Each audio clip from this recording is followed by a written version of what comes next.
Welcome to Three Thoughts On. I am delighted to have Greg Shindler today. Greg, how are you doing today? Excellent, Rafael. Thank you so much for having me. How are you? I am doing well, getting ready for a long weekend, and hopefully you have some fun stuff going on for you during this weekend.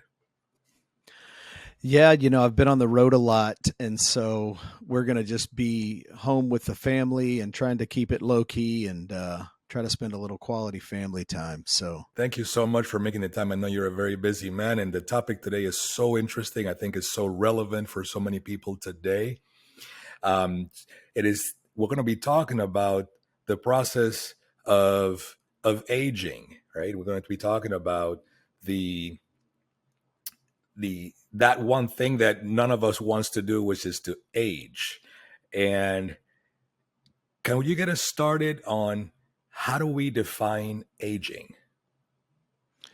so that's a great question, and I like this because the way I look at aging, it's the functional decline of a living organism over a period of time. And I want to say that again, and I'm going to emphasize two words there. It's the functional decline of a living organism over a period of time. And, we hear a lot about, extending human lifespan potential. And, you'll hear, whether it's in the biohacking community or in the longevity community, you hear a lot of things about living to 130 or 150 or even longer these days. And we can get into that in a little bit. But if we're not aging well and a good quality of life, then nobody's going to sign up for that. And the only way to start to extend lifespan potential is by addressing and focusing on the functional decline of this living organism that we call human. And how do we functionally decline? Well, we functionally decline in our cognitive abilities, in our immune function, in our musculoskeletal or our mobility. We cognitively decline, or we functionally decline in our sexual wellness and in our aesthetics. So, our vascular system. So all of these main systems in our body start to functionally decline over time as we start to age. And that's where we have to focus. Well, that's a great definition. So you are, of course, you're a leader in this field. You're the CEO of the Regenerative Medicine Institute. How do you guys tackle this process of aging? Like, what is it that you guys do to help people deal with this process? No, that's a good question. And really, let me start by saying there's no magic bullet when it comes to living healthier longer. There's just not. There's no shortcuts. All of the things that we've been told for a long time with respect to lifestyle, eating well and sleeping and exercising and having the right mindset and trying to use different strategies to mitigate our stress that's in our lives. All of those things play a huge role in trying to age gracefully as we grow older. But at RMI, we're really focused on using cellular medicine in conjunction with good lifestyle habits. And what I mean by that, Raphael, is we're focusing on using the body's innate regenerative potential with your own cells. And then also using umbilical cord stem cells in addition to help with systemic inflammation and to treat, joint pain and osteoarthritis, as well as some of the other conditions around sexual wellness and even aesthetics. So when you combine these cellular strategies, if you will, with good functional medicine and lifestyle behavior, you start to really get all of the puzzle pieces dialed in. And that includes everything from mindset to trying to keep our inflammation down and keep our biomarkers as in tune as we possibly can. So that's interesting. So you guys take a very I don't like to use this word because it's been so overused and so misused, but it seems like you take a very holistic approach to the whole process, right? You zoom out and look at the individual, not just as a body, but you look at the individual as, you know, the health aspect of it. What are you doing every day? How well are you sleeping? Okay, what are some of the activities you do? How are you eating? What, how is that whole process? But in addition to that, then you bring the science and kind of bridge those two to see, well, what can be done for you that is going to help you live a better quality of life and then age a bit more gracefully. Is that a good assessment of how it all comes together? Yeah, absolutely. And I think you have to, right? Medicine is getting into this personalized approach, and that too can be a little bit of an overused word, but we're trying to be preventative. The healthcare model has been broken for quite some time, and I think a lot of people are aware of this and in tune with this. It's been a break fix model, right? We sort of wait until things break, and then we fix it. And typically, we're seeing medications to try to help us feel better, but not necessarily get better. And that's that holistic approach that you talked about. Everybody's different. Everybody has health issues that are unique to themselves. And so to think that we can do this in a one size fits all approach is just, it's not true.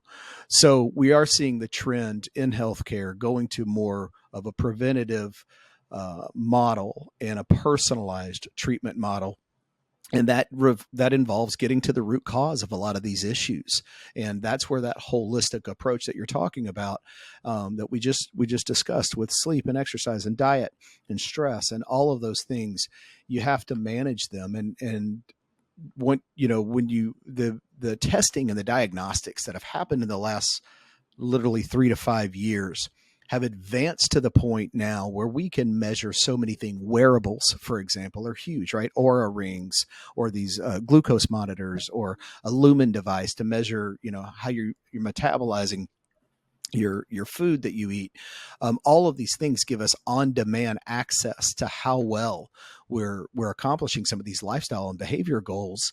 So looking at everything through that macro lens and then dialing into what's not working as optimally as we would like, that's how we do this. And that's how you start to get measurable outcomes with patients and with all of us, and these are things that we can all do to improve our health. So going through the information that I found on your webpage and some of the conversations you and I have had in the past, there's two very popular terms that seem to be at the center of what you guys are doing, right? One of them is epigenetics, and the other one is stem cells. Could you tackle those two and just tell the audience a little bit more about those two and how it is at the center of what you guys do?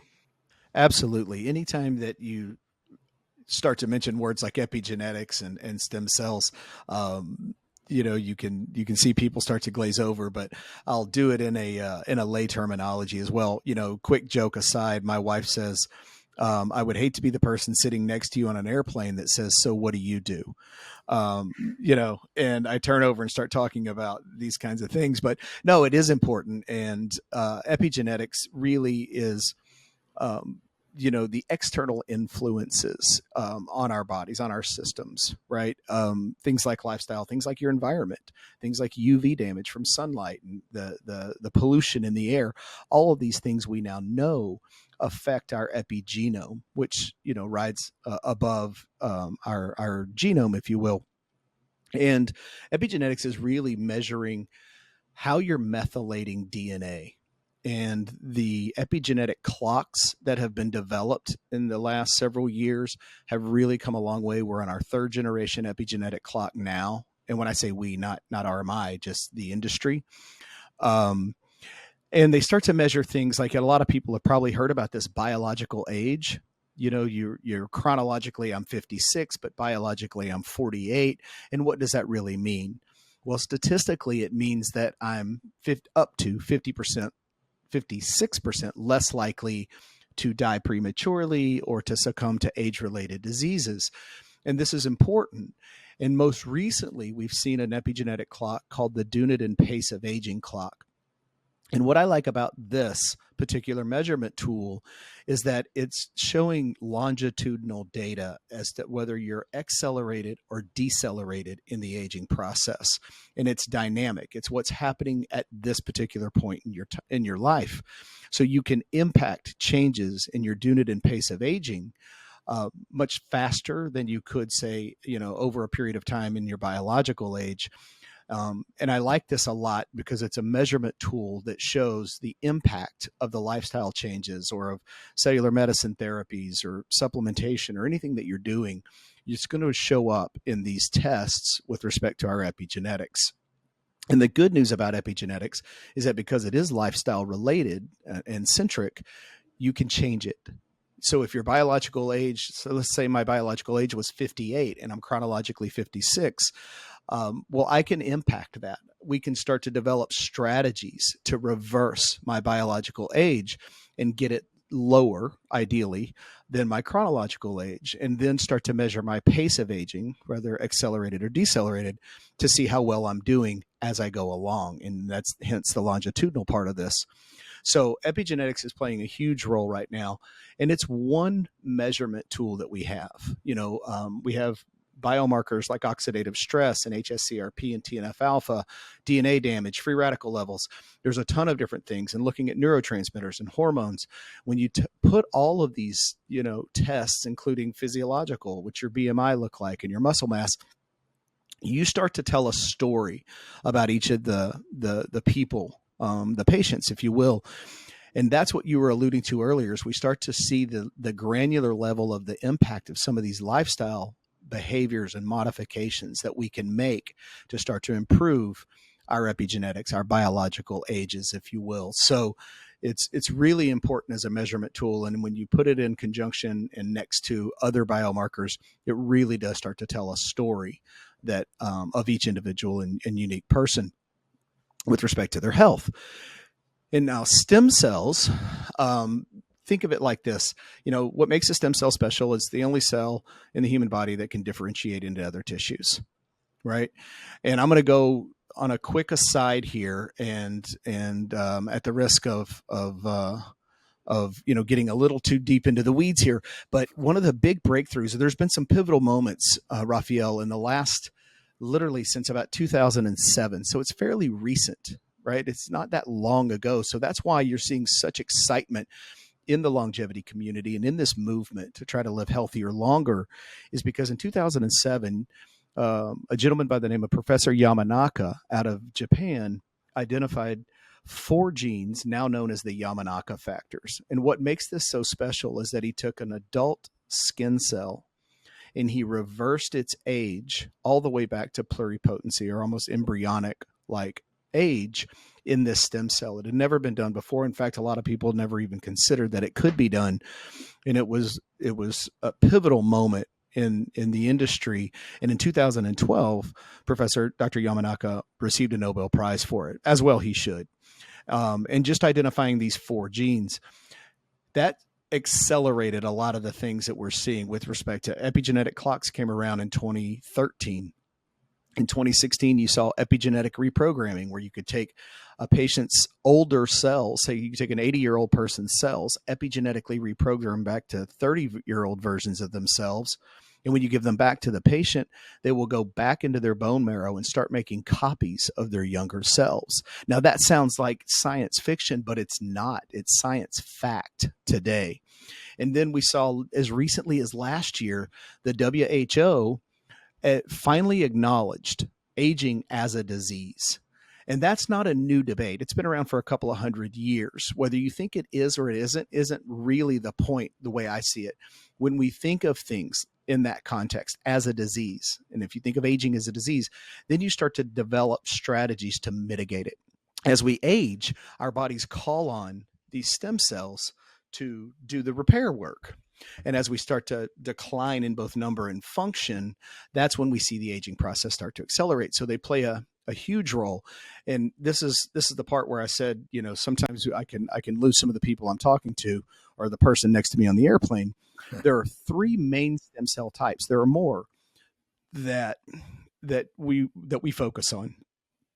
Hematopoietic stem cells form the basis of our immune function, and endothelial progenitors form the basis of our vascular function, and mesenchymal stem cells, which are probably the most well-known, form the basis of our musculoskeletal systems, tissues, and organs. So if you think about those 3 things, vascular, immune, and musculoskeletal functions, That's the role that these stem cells play, and it's a critical component when you're talking about trying to help people improve their quality of life as they age and potentially expand human lifespan. So that's where they come in and play a role. And I want to be really clear. I think I said this earlier, but there is no magic bullet. They're a puzzle piece just like everything else. But it turns out they're a really critical puzzle piece when it comes to aging and longevity and improved health. Well, that's wonderful. That's a lot there. So let me try to zoom out again, for the public. So let me go back. I'm going to go back to epigenetics first, and then go, come right back into the stem cells. So I'm going to say something, and I want you to listen to it and see if you can correct me. See if I got this straight in my head. So we have our genomes and we have our genes, right? Which are all individual. We all have our own set, that is a function of our parents and our lineage and so forth, right? And then on top of that, you have the epigenome, right? Which gets directly, or it could be directly upregulated or lower regulated by the environment we choose to live in, right? And that then determines if some genetic predisposition becomes real or not. So if that is true, then it is that analogy that your genes load the gun, but the environment pulls the trigger makes a lot of sense to me. And if that is true, then we as humans, we as individuals, have a lot more of a say in our well-being by how we choose to live our life, by what we choose to eat, by the quality of our thoughts, by the quality of our feelings and emotions, and how much we indulge in those, by the amount of exercise we choose to engage in, and by the quality of sleep we get every night.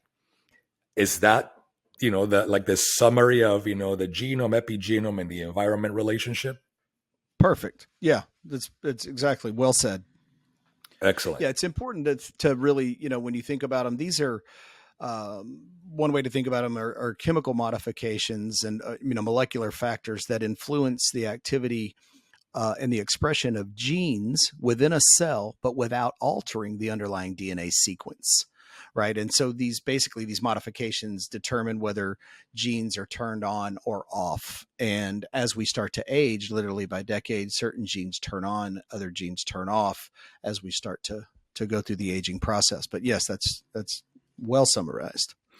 Great. So then as we go then into stem cells, um, I have had conversations with folks that this is new, and it's not straightforward. I mean, this is very interesting and difficult science, right? So what I try to do here is to bring it to a place where everybody can understand it. So it could be very easily misunderstood that when you say that we can take tissue and bring it back to its embryonic stage, that what we're trying to do here is to live forever or to look young forever, right?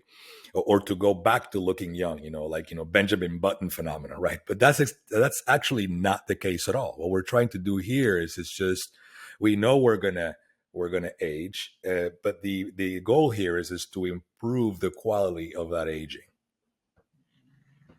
Correct. That's exactly right. Look, we know that I think it's 72% of Americans look in the mirror and they're not happy with what they see with their appearance. And people say, well, how is that related to longevity? It's kind of a vanity play. But really what we know is that when you feel better about yourself and your appearance, you tend to be happier. And the happiness index is directly correlated to longevity and living healthier longer. So it does play a role. It is not about just trying to live forever. And, the fountain of youth is nothing new, right? Ponce de Leon's, been looking for it forever. And I think that everyone, here's what the way I like to view it. And I'm going to do it with a story. So I had an 89-year-old patient who was wanting an extra decade to be with his wife, who was considerably younger. She was in her early 50s, and his daughter. And that was his goal. And when you start to think about helping a person live healthier longer, especially at an advanced age, you start to realize this ripple effect. It's not just this one person you're helping, but you're helping this person spend more time doing the things they love with the people they love to do them with. And they get more time with their spouse or their grandparents or their father or whatever it may be. To me, that's what this is about. Who wouldn't want an extra decade or two with, seeing children, grow old and get married, or grow older rather, and get married and have families and possibly even great grandchildren. And I think that that's where we may be headed.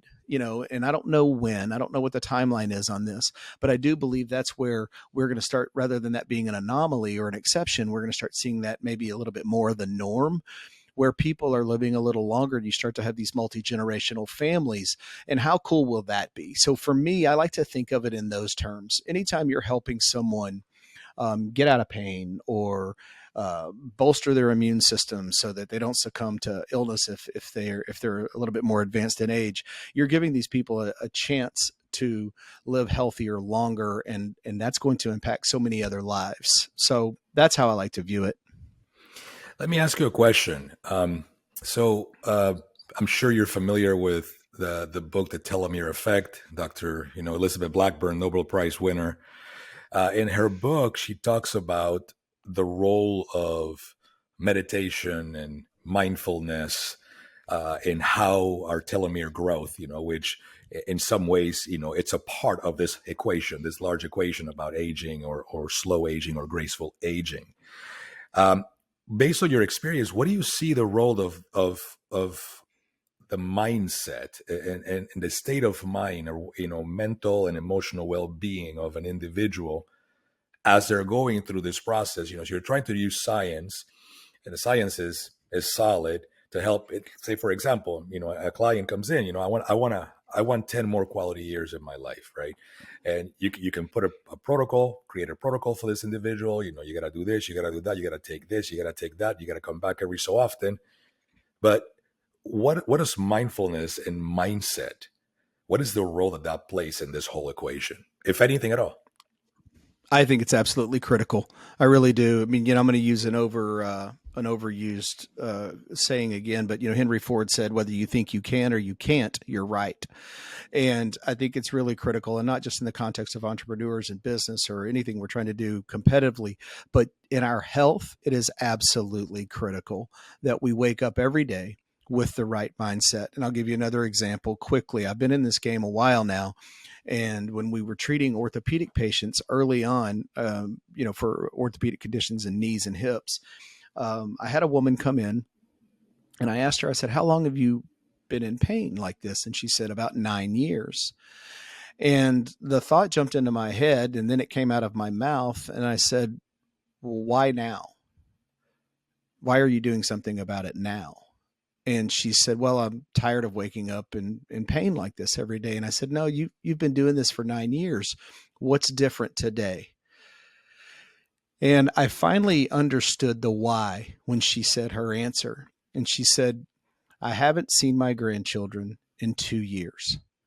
And I asked her to kind of keep going a little bit. And she said, "Well, they live across the country and they can't afford to come see us. And I can't sit in a car or on an airplane for longer than an hour without being in excruciating pain." So I said, "Then it's costing you time with your grandchildren." And she started to tear up and say, "Yes." And she said, "I just didn't feel like I deserved to be out of pain because I haven't taken care of myself. And I let myself decline in my health and got overweight. And I just didn't feel like I deserved it." And that mindset, that comment speaks to how critical this mindset is. And it was the first time, I have to be honest, and maybe I was a little naive, that it really dawned on me what the stakes are here, what we're really talking about. And I keep going back again to, this is really about just being with the people we love, doing the things we love to do. And we talk ourselves out of these opportunities. We say things like, "Well, I don't deserve to be, out of pain," or "I shouldn't spend this money on myself because I did this to myself." And that speaks to the importance of mindset. I believe it's absolutely critical that we all have the right mindset. And whether that's, I'm going to start taking more accountability for the things that I eat, right? We know that, Mark Hyman's famous, food is medicine, right? It either contributes to or um, takes away inflammation in the body at a very basic level understanding of nutrition. You start to have the right mindset. You start exercising 2 or 3 days a week. You start watching the things that you're eating. You start trying to pay attention to your sleep. We know how important sleep is. We have to prioritize sleep. It's as important as nutrition. And you start doing things that are mindful. Maybe you turn the lights down 90 minutes before bed, or you take a warm bath, or you turn the TV off an hour before bed, and you start getting your mind. Those are all things that require the right mindset, a longevity mindset that is going to help improve our health, our epigenetics, all of it. Back to the original telomere thing, right? I mean, it's really, they're markers and indications of how many times a cell is divided and multiplied. And for the people who are listening that may not understand telomeres, think of them like the caps on the end of a shoelace, where the shoelace is the DNA strand, the cap is the chromosome that's protecting it. And every time a cell divides and multiplies, that cap gets shorter and shorter and shorter. So in the case of a shoelace, if that cap comes off, the end of that shoelace frays and it becomes ineffective. It becomes, less useful to us. Well, it's the same with the DNA strand and our telomeres. And so they are an important indicator and marker of our, how many times those cells have divided and multiplied. And we know now that we can lengthen telomeres. You can start to improve these biomarkers, if you will, of how we're aging. So mindset, 100% critical in this entire equation. Oh, that's excellent. Thank you for sharing that example. Let me ask you another question. The along those same lines, of the mindset. Um, let's just take an example. Similar case. You have an individual who, for say 50 plus years, hasn't done a really good job at taking care of himself or herself, right? And has eaten the wrong things. Maybe is overweight. Maybe not obese, but just overweight. Very sedentary life. A stressful job, decides today, hey, you know what? I'm going to make a change. What can they expect? Because, this is science. It's not magic, right? It's not like you're going to get into a process and next thing you know, you're going to look like you're 20 years old again, right? That's just not the way this works. But what are some of the things that they could expect as they engage in a process of trying to eat better, trying to do something, say coming to your institute and getting into a protocol? What are some of the things that are realistically attainable for the average person? I think first, let me start by saying it's never too late to start taking care of your health, right? It doesn't matter what age you are. It's never too late. Depending on the severity, if you will, of your health condition and how far you've let this get out of hand, it could take some time, right? I mean, I know in the clinics when we were treating orthopedic joints, if we had a patient that was, morbidly obese or, had really poor lifestyle habits and A1C levels were off the hook and everything was really, bad from a health picture standpoint, we would want to address all of that first before we would agree to treat them. And try to help their joint pain, because all of it was going to contribute and the results would not be sustainable if at all. So you have to start taking the accountability. You can expect some things. You can lose weight. You can change your diet and get your blood pressure and your A1C levels, if those are elevated, down. You can start taking supplementation. I'm a huge fan of supplements. You can start doing a lot of these, exercising and doing a lot of the things to take accountability for your health in a relatively short amount of time. Again, depending on, every patient is unique and different.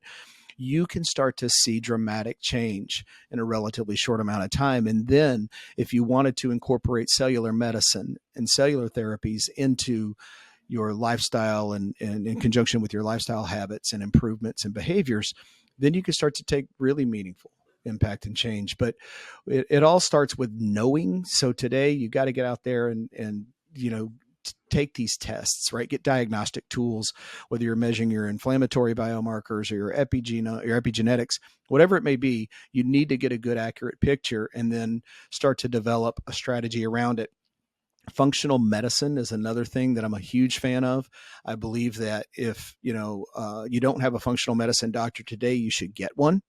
They're going back to the root cause. They're looking at things like your thyroid, your adrenal, and your hormone systems and how they're functioning together and interrelated. And again, they're looking at diagnostics to sort of derive the treatment plan and the recommendations and the supplements and all of these other things. But there's no shortcut, but there is hope for sure, and it's never too late.